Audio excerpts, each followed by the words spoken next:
সারা বিশ্ব 9 তারিখে সেই 2024 9 আগস্ট আমার মেয়েকে সারা বিশ্বের মেয়ে মনে করেছিল, তারা নিজের ঘরের মেয়ের বিচার চাই এরকম ভাবে প্রতিবাদ করতে নেমেছিল। আজও চলে সেই প্রতিবাদ, আজও চলে সেই কান্না। শুধু আমি একা কাঁদি না, অনেকেই কাঁদে। সেটা আমি বুঝতে পেরেছি যখন আমি ভোটের প্রচারে গেছি। তখন খুশি আমার কোথাও হয় না, এটা এই অনুভূতিটা সবসময় আমার থাকে। কারণ মেয়েটা আমাদের ভীষণ ভালোবাসতো।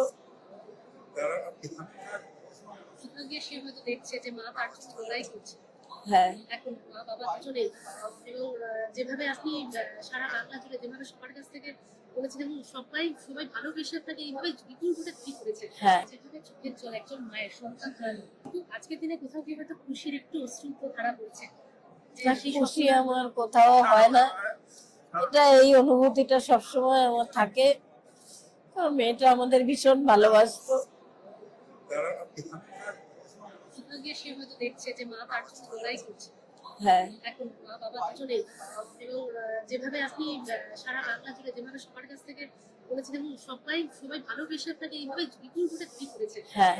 সেই ভালোবাসাটা নিয়ে কি সেই ভালোবাসা তাদের নিয়েই আমার লড়াইটা চলবে।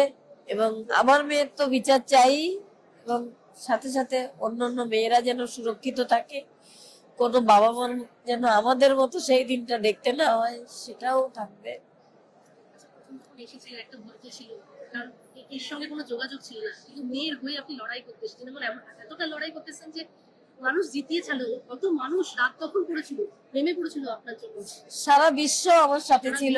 সারা বিশ্ব 9 তারিখে সেই 2024 9 আগস্ট আমার মেয়েকে সারা বিশ্বের মেয়ে মনে করেছিল, তারা নিজের ঘরের মেয়ের বিচার চাই এরকম ভাবে প্রতিবাদ করতে নেমেছিল।